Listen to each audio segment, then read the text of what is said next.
Hi everybody, welcome to week 1. Each week I'm going to give a short video announcement to help you understand what's due for the week and how to work through your assignments based off of things I've seen students do in the past that cause them some difficulty. Maybe I can help you avoid those same problems if you'll just give me a few minutes every week and watch these videos in the announcement. That'd be great. This week we're going to start with, of course, you've got your lectures and your textbook. Please use both of these as your resources. Don't just use one or the other. They're not identical. They're meant to work together in conjunction to give you the best educational experience. So please make sure you read your text and also make sure you watch the lectures. Look at everything in the module the first part of the week, the very beginning of the week, to see what's due. It's really good to know what's coming up so you know how to plan your week wisely. You can also see if there's something you don't understand, that you have plenty of time to ask me in an email. Hey, Mrs. Calloway, hey, Professor Calloway, how do I do this? I don't know what's going on. And give me enough time to respond back to you. If you wait until Sunday afternoon to be the first time you look at your assignments and you don't understand what's going on, and you email me, chances are you're not going to get a response in enough time to get it turned in on time. And as you read the announcements in the makeup policy, if you don't have a valid school excuse, then I can't extend the work. So do yourself a favor and look at the work early in the week. Monday, Tuesday opens every Monday, so Monday or Tuesday, open it up, look at it, see if you understand what is expected of you. If you don't, that's the time to email me. Remember, there's 24 to 48 hour turnaround on emails, so you want to give me enough time to get back with you so you have enough time to do the work. Okay? So work with me on that and we'll get through that together. Then you're going to find you have an introduction discussion this week, and this is a series of questions that help us get to know each other better. A lot of times students think, oh, this is just something they're going to make me do for busy work. Really, it's more than that. When you're in school, in higher education like this, you're actually starting to build a network of individuals. When you start reading other people's introductions and people start reading yours, you're going to find people that either have similar interests, maybe live close in the area, maybe you work at a company you wish you could work for one day. You're going to start meeting these people. You're going to find them in other classes. I'm sure you'll run across each other again somewhere. You're going to build relationships. Now's the time to start those. This isn't just a routine activity that we make you do because we want you to have something to do. I really want you to take this as an opportunity to meet your classmates, learn who is whom, where do they work, what do they do, what can you learn from them, what can you maybe offer to them as well.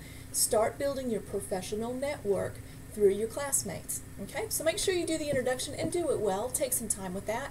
Really, it is an advantage to those people that do it well and those who read the other introductions, because then you're going to know whom you're working with and who you can buddy up with as you go through school. And then when you all graduate together, you're going to already have friends that you're going to enter the professional world with, and you can support one another.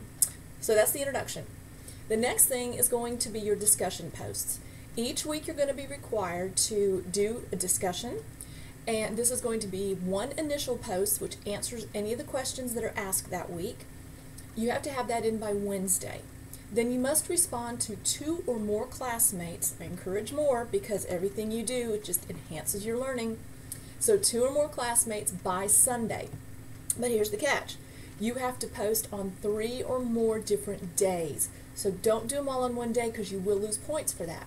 Studies do show, and I will tell you this in your gradebook feedback, studies show that students who are more engaged in a classroom tend to have higher overall averages. Students that pop in once a week to do the work tend to do poorly in class. So take the time. It's flexible. You've got all week to do the work as long as your initial post is in by Wednesday. Then you can kind of space the rest of the work out. Do the best work that you can, get it turned in, get all the credits you can, and you're engaged in the class, and you will come out a winner, I promise you. Then you're going to have 2 assignments. One of your assignments is going to be a research assignment. Every week you will be doing research. This is not meant to be big or scary. It's an introduction on how to research. So we're not going to do really deep, hours in the library kind of thing. But I'm going to ask you to go out onto the internet and, different library resources to get some information. The instructions are pretty clear on what you need to do.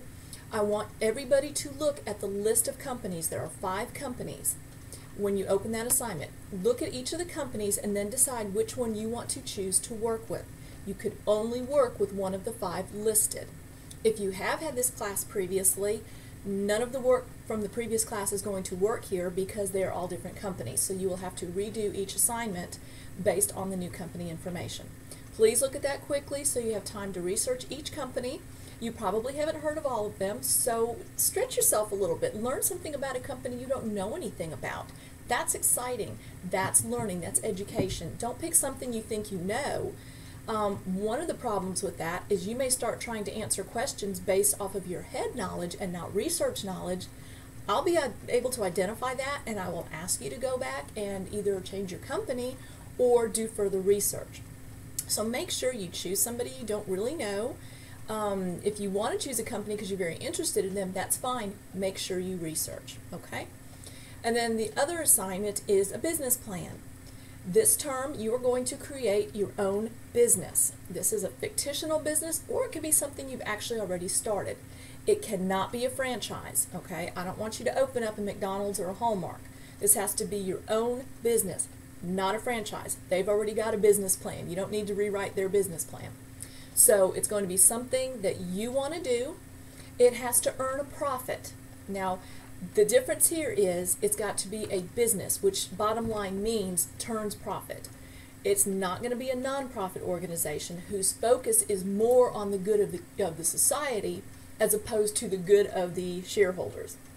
Okay? This is where, if you will look in Module 1, there's a link, something about what more we're learning this week, and I've actually given you a really great, very short video I found on YouTube about the difference between a business and a nonprofit. I'm going to ask that you look at that, and that way you can determine more what kind of business you want to open and does it qualify. I am known to ask students to think of another company if the first week I see you've chosen something that's not going to work for our purposes.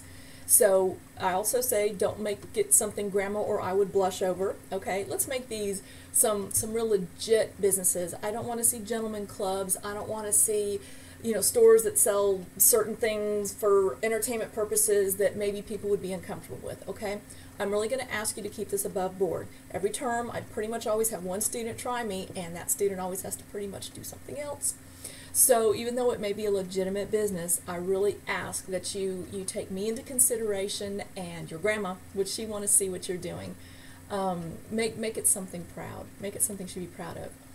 It's a lot of fun. You get to imagine everything. If you want to be like a Donald Trump and have $1 million, $1 billion daily business, that's great. Or if you just want to do a little mom and pop, that's great. As long as you're earning a profit and you're going to be employing people, there's going to be a lot of different scenarios I'll throw at you. We've got to be sure that you can answer them all based on the kind of company, business that you want to do this term. So again, when I see them in week 1, I grade those very quickly because I want to get back with people if their company's not going to work. Now, I'm also very available if you want to bypass the waiting and seeing. If you email me by Wednesday of week 1 what your idea is for a business to see if it'll fly, I'm happy to answer that. I'm more than glad to write back and say this sounds great, or you might want to reconsider for these reasons. And I'll give you a reason why to reconsider. Okay, I won't just say no, you can't do it. I'll let you know why that may not be a good business choice for our purposes. So take advantage of me, take advantage of my offering to help you first before you spend all that time doing work and then you find out you're going to have to redo it. So let's get it all right in week 1, both the business and the research. Let's get you on the right path from the get-go, and that way you'll be successful all term with what you're working with.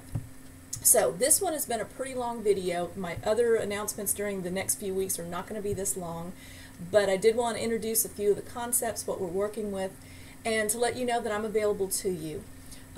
Email is always the fastest way. Even if I'm away from the office, I have capabilities to look at emails, and I generally do. If I'm out for a couple hours, I'm not going to be online, I will look because I know sometimes there are emergencies and there are things you really need a response on.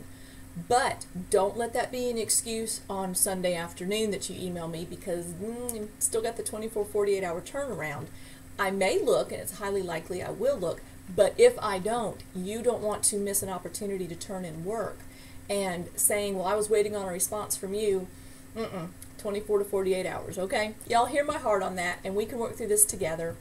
Remember, if you do have to make up any work, if you need to ask for an extension, you have 48 hours after you've missed to email me asking for an extension and be sure to provide your documentation for why you missed.